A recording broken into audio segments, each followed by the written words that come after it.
local television network TSPN. And now back to authors, writers, books, and beyond. Oh my goodness, it is actually the fourth and final segment of this show, which I cannot believe because the time has flown, and I need to talk about Hiding Company, bookstore next door. My wonderful, wonderful friends, Wolf and Linda, and Linda Hine especially is so wonderful to Amateur Fiction Writers Group, where we meet upstairs now. In the new tea room, they have 4 tables up there. You can actually have tea. It's wonderful. Mrs. Hudson's tea room, and our group did our photo shoot in Baker Street West. It was hilarious. They gave us clothes and we dressed up, and yes, there's me playing Sherlock. But oh my gosh, and that is our lovely Jessica sneaking into the secret passage. Very cool. Go in and visit Wolf and Linda. They are having the time of their life upstairs, and there are still books absolutely everywhere, and lots of local books. So there is just about anything you look for in there. It is a wonderland. So Wolf and Linda and the brothers in there, you can ask Brian or Eric for help. Plan to stay a while. There's coffee and water and tea up front, and 2 tables downstairs too. So I'm booking a tea if anyone wants to join me. They were doing readings for a while. They still doing any of their readings? Okay. And Sarah Luck Pearson still holds her creative nonfiction workshops there. Good. But amateur writers now, we're upstairs critiquing, talking crazy stuff. But Good. Good. To us it's not. So I'm going to get back to that, because this is what we call nonfiction. And wonderful, every break we've heard even more wonderful history that's in here. And just the difference between this, and I'm going to mention these before I forget. These are actually books that have come out of manuscripts I worked on. This one for 2 years, this one for 2.5. And John Cluette, who's been on the show before, this is his pen name, John Stenhug, just had his launch in England, and now he's in Sweden. He left us for Sweden. I don't know why. And there's a signing in Sweden coming up in August. And this is Lucy Sana, who works with someone most of you know, Antoinette May Herndon up at McCallum Hill. And I was just at her signing this Sunday at Tony's house. And the cherry harvest is World War II. And it's about the POWs working the cherry orchards in Wisconsin, in Door County. Oh, how interesting. And so it's an interesting book. It's fictionalized nonfiction. It's fictionalized nonfiction. Okay, wonderful. And John's family has a lot of World War II. His father looked for all the war criminals, the German war criminals after the war. Oh, boy. So he has a lot of actual history in there. So just to give you an idea here, this all has history in it. And personally, I can't read it enough. Like I said, I'll be up with this tonight. So in our wind down here, I like for everybody, like for you to mention your website. And also, before we go, I think people would like to meet with you personally and just chat. I have a feeling. I know I would. So we need to get to that before we go, too. So you and Eddy kind of... Well, and what's so interesting about all of this, and of course, I can't thank you enough. This is wonderful to be able to talk about our Spike literature, and we have a new endeavor. It looks like we may be, we've had little interest in the possibility of expanding this idea to a little series, and so we'll be getting ready to kind of start on that and all. But what is so interesting about all of this, including the reading of classical literature, is that these kinds of things, this story, the fictionalized nonfiction, this is what brings everything to life. This is what children, these stories are right out our door with people in our town, people in our county. And I have to admit, the direction that our district is taking, a little commercial for that, it is nice to see that some outreach into some of our neighbors. Talk to the guy next door. Talk to the person had been a veteran. Talk to someone who has some interesting, background in something. Of course, for California history, we're right at ground zero in that, but there's all sorts of other history history, and we can make all sorts of learning come to life, which is what we'd like to do. SpikeLiterature.com, go and check it out, and everything everything I have, I feel I owe to Eddy. He's a magician, and of course, once I found out there was that lovely bounce board that would bounce light back to me, I told my niece, my niece and Tony's granddaughter is just Corella's daughter has moved to Boston. That's her favorite thing. But and I said, once I figured out what that bounce board did, I said, you have to follow me around for the rest of my life, reflecting light off of me, because it was wonderful. So I thank Eddy for everything. You are so creative, and you are one of the most modest people I've ever met, Eddy. Well, no, I'm not kidding when I say that I just say go and reach, and it all just happens with Reej. So I'm having a blast. It's been wonderful. And I'm still working with Andrea at Pride of My Own, Yep. doing that. So I'm having a blast doing all of it.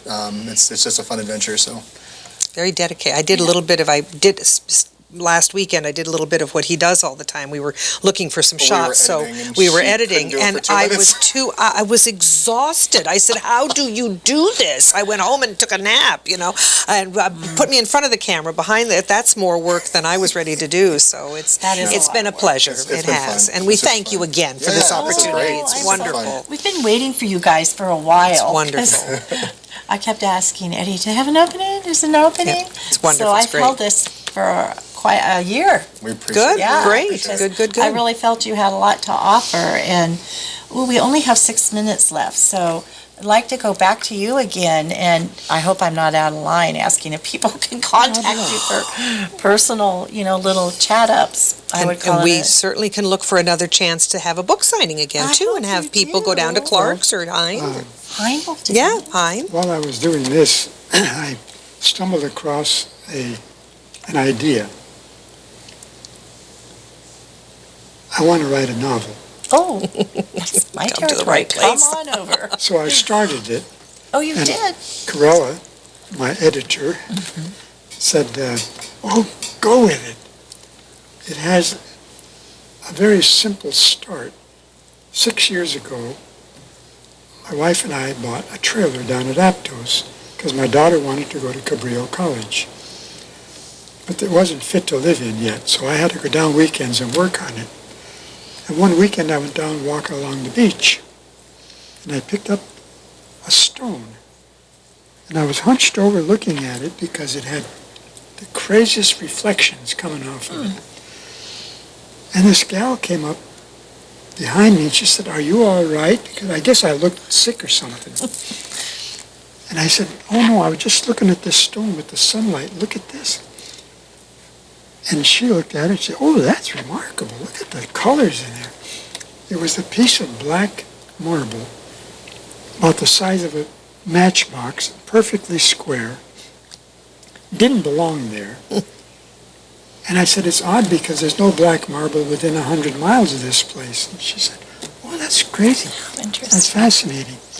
I said, "Here, you take it." So I gave it to her. She had a Levi jacket on. I put it in her jacket pocket. "Oh, no," she said, "you keep it." No. And she started to turn to walk away. And I said, "Do you mind if I say something I don't want to be offensive?" She said, "What?" And I said, "You have to be the most beautiful woman I have ever seen." And she said, "Well, thank you." And she was. I mean, the Mona Lisa was crap compared to this woman. And she turned and she walked away. And on my way back to the pickup truck, I thought to myself, in high school that was probably fine, but as an adult, you could get your face slapped. And I realized how lucky I was that she didn't say something nasty. But that episode is the gist of my new book. Your Colonel. Oh, boy. Oh, boy. It's a romantic novel? It is a romantic Oh, novel. my goodness. Is the male main protagonist younger? Well, it's not 86. Okay, that's what I was going for. You have to use your imagination. It's all written about fictional people in a Yes. fictional Oh, situation. that's great. That's great. It's coming along real good. Well, That's there so you have cool. to- There are critique groups out there. We miss Corella. Your daughter is a phenomenal writer, and She I know is. she really pursued art after she left because she was teaching full-time. She is. But I think you might have some help there. And she's just a wordsmith. She's just Oh, an she amazing is. She worked wordsmith. for 2 newspapers and wrote very prolifically for both of them. Why she doesn't write for herself, I don't know. Well, I expect to see that little Italian story one day. I know. I'm just going to keep looking for it. You Hear have that, Corella, out there? Tell ya. You have a team here backing you up. Yep, Well, I absolutely. have to say, you guys are wonderful. And can homeschoolers also be involved in that? Absolutely. In fact, that I think is going to be I think that's a wonderful market Yes, for I what do we're think doing so. because that can come in daily. Download right there. I would have done that for mine. Yeah, Mine that's too. I think, and for private schools and for small, we have a mailing list now made up of schools that have been independent study schools, and that's ideal for a small setting. Even and like for Mountain Oaks in town. Absolutely, absolutely. So And I was under a charter, but we would have, amateur Christian homeschool, we would have loved perfect. it. That would have been Well- so we'll keep doing what we're doing. We are going to say goodbye, and I would like to thank Reej. Well, thank you, my dear. so This has much. been wonderful. Thank And- you. May I It's a call you pleasure. Tony, sir? Yes. And Eddie, who I love like a son. Because we thought for a while I he was. hope to hear more from all of you. I hope that you out there use that website and take advantage of this gentleman for a little deeper view into this. And please do go to the Ione Pharmacy and where was the bookstore here? It's at Hine, door. next door in there. And he's got Kate- like a satellite Yeah, store he as well. does. And Kate Dowden carries them too for local authors. Oh, okay. Over by Safeway. Okay. She's lovely. Okay. She helped with this launch Sunday. Great, okay. So check with Wolf and I Linda. sure will. And I'm being given the signal to wind down. And next month, we have Antoinette May Herndon with her Mary Shelley book. Oh. Yeah, and I have 2 other guests for you that I think you'll really enjoy. Antoinette's an amazing author, so come back and join us. But please, again, say Cool. your website one more time. www.spikeliterature.com. Can't forget that, and Yep. we will see you next month. Thanks so much for joining us. Bye. I always wave. I forgot.